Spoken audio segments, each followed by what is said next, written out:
Salah seorang pengacara yang gugat ijazah Presiden ke-7 Republik Indonesia Joko Widodo ditetapkan sebagai tersangka dugaan memalsukan dokumen oleh Polres Sukoharjo, Jawa Tengah.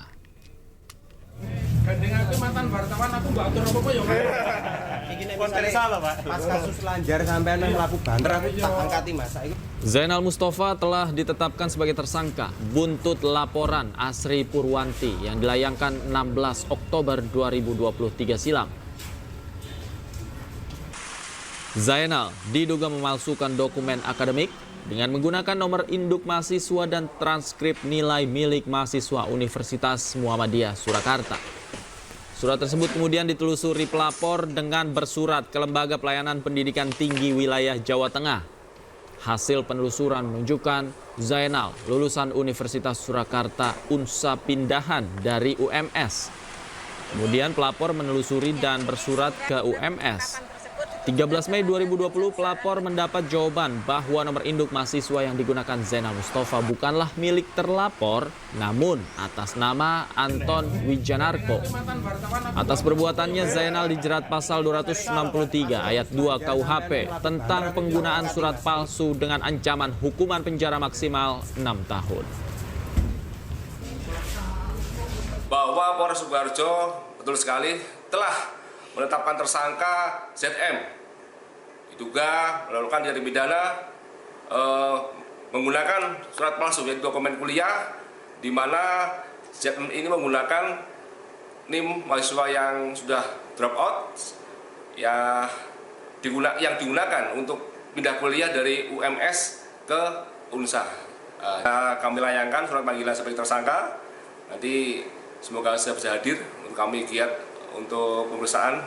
Saya selanjutnya tentunya saya akan meminta penyidik jajaran Polres Sukoharjo segera memeriksa oknum tersebut, dan karena ancamannya di atas 5 tahun ya mohon diamankan biar tidak ada korban-korban lagi dan tidak. Pemirsa, mantan Menteri Pemuda dan Olahraga Roy Suryo dilaporkan ke Barreskrim Polri atas dugaan ujaran kebencian dan penghasutan soal tudingan ijazah palsu Presiden Republik Indonesia ke-7 Joko Widodo. Selain Roy Suryo, Dr. Tifa dan ahli digital forensik Rismon Sianipar juga ikut dilaporkan.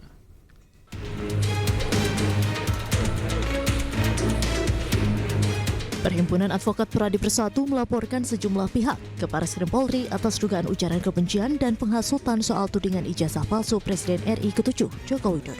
Pelaporan dilakukan pada Kamis sore oleh tim Advocate Public Defender yang dibentuk oleh Pradi Persatu. Adapun 3 orang yang dilaporkan dalam kasus ini diantaranya mantan Menteri Pemuda dan Olahraga Roy Suryo, Dr. Tifa Ziatiasuma, dan ahli digital forensik Risman Sianipar. Tapi kan kita juga punya dalil bahwa apa yang dituduhkan itu kan tidak berasal dalam pengertian itu kan secara hukum harus dibuktikan dulu di pengadilan apakah barang ini palsu atau tidak. Jadi tidak bisa semena-mena mengatakan bahwa itu palsu sebelum putusan pengadilan. Nah, itu sebabnya kita melaporkan ketiga oknum ini, ya, karena kita melihat bahwa perbuatan mereka itu kan sudah menyatakan permusuhan, kemudian kebencian, kemudian penghinaan kepada masyarakat luas. Padahal apa yang dituduhkan itu kan belum tentu benar.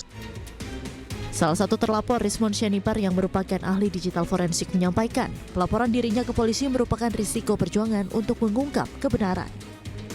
Itu sudah bagian dari perjuangan, ya Bang ya.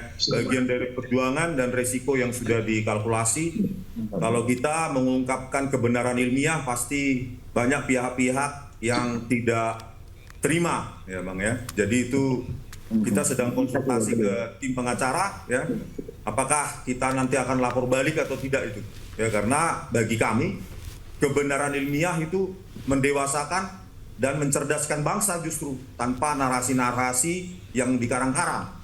Dan temuan kami atau kajian ilmiah kami itu bisa diverifikasi oleh ahli lain, baik di dalam maupun di luar negeri. Jadi laporan tersebut juga harusnya dengan dasar ilmiah. Sebelumnya Roy Suryo CS menjadi sorotan atas tudingan ijazah palsu Presiden RI ke-7 Joko Widodo. Mereka dilaporkan atas dasar pasal penghinaan, penghasutan, dan atau membuat kegaduhan. Dari Jakarta, tim liputan iNews melaporkan. Sebelumnya, polemik ijazah Presiden ke-7 Republik Indonesia Joko Widodo terus berlanjut. Karena sudah menjadi fitnah dan pencemaran nama baik, Jokowi mengaku akan menempuh jalur hukum.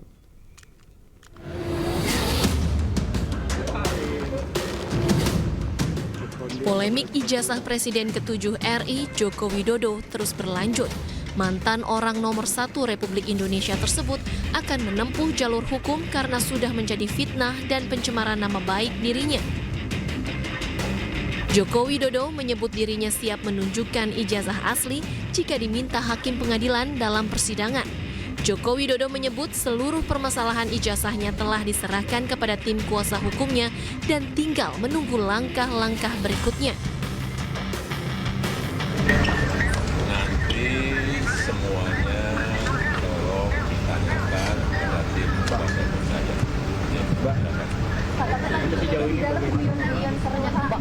Memang. Pak, lihat sini Pak. Rame ya Pak.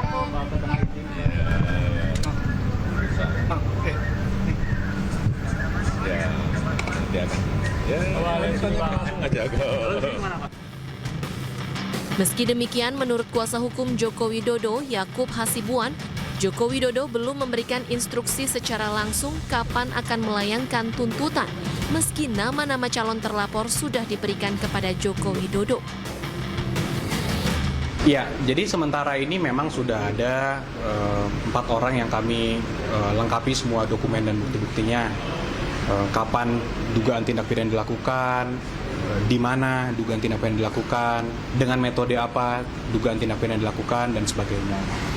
Namun untuk nama-nama tersebut belum dapat kami sampaikan sekarang. Tentunya ini masih menunggu kembali lagi konfirmasi akhir dari Pak Jokowi seperti apa.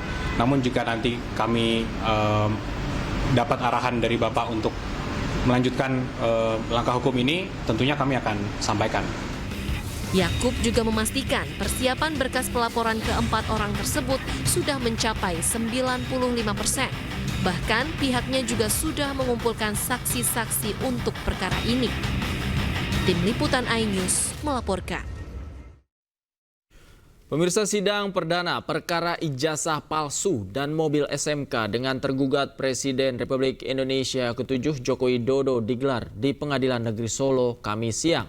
Jokowi tidak bisa hadir dalam kedua sidang lantaran menjadi utusan khusus Presiden Prabowo untuk melakukan lawatan ke Vatikan atas meninggalnya Paus Fransiskus.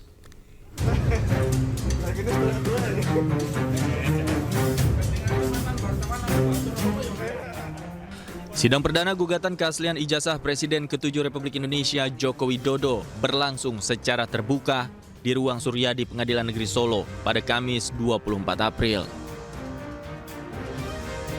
Sidang berlangsung cukup alot dan sempat diskors 2 kali. Kuasa hukum Jokowi juga menyebut agenda sidang perdana kali ini adalah mediasi. Dalam mediasi tentu saja saya ingin mengetahui terlebih dahulu resume yang dibuat oleh pihak penggugat seperti apa tuntutannya kepada pihak tergugat. Nah, setelah mengetahui apa yang dibuat oleh penggugat melalui kuasa hukumnya berupa resume, saya baru bisa konsultasi kepada Pak Jokowi apakah perlu dipenuhi atau tidak. Jadi saya tidak bisa untuk memutuskan seketika tanpa terlebih dahulu untuk melakukan konsultasi dan koordinasi dengan Pak Jokowi. Setidaknya ada 4 pihak yang menjadi tergugat dalam kasus ijazah Jokowi ini.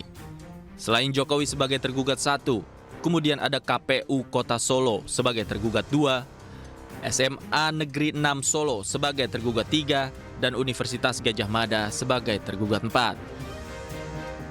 Sidang dipimpin Ketua Majelis Hakim Putu Gede Haryadi dengan anggota Sutikna dan Wahyuni Prasetyaningsih. Sementara itu, sidang gugatan Wan Prestasi atas mobil nasional SMK juga digelar di Pengadilan Negeri Solo. Sidang yang sudah berjalan kemudian ditunda selama 2 pekan karena ketidakhadiran salah satu pihak tergugat, yakni Ma'ruf Amin selaku pihak tergugat 2. Ini pihak tergugat semua itu belum lengkap. Tergugat 2 belum hadir, sudah dipanggil salah patut, sehingga sesuai acara harus ditunda untuk memanggil kembali pihak 99. Sebagai pihak penggugat, Aufa Lukman Rea, warga Ngeresan Jebres, Kecamatan Jebres, Surakarta, Jawa Tengah, menuntut ganti rugi wan prestasi sebesar 300 juta rupiah. Selain Jokowi dan mantan Wakil Presiden Ma'ruf Amin, pihak tergugat lainnya adalah pabrik SMK PT Solo Manufaktur Kreasi. Penggugat menyebut tergugat tidak dapat memenuhi janjinya dalam hal memproduksi mobil SMK secara massal, sehingga dikategorikan sebagai perbuatan wan prestasi. Baik sidang gugatan ijazah maupun sidang gugatan mobil SMK, keduanya tidak dihadiri Joko Widodo sebagai pihak tergugat satu. Menurut kuasa hukumnya, Jokowi tidak bisa hadir karena menjadi utusan khusus Presiden Prabowo untuk melakukan lawatan ke Vatikan atas meninggalnya Paus Fransiskus. Tim Liputan iNews melaporkan.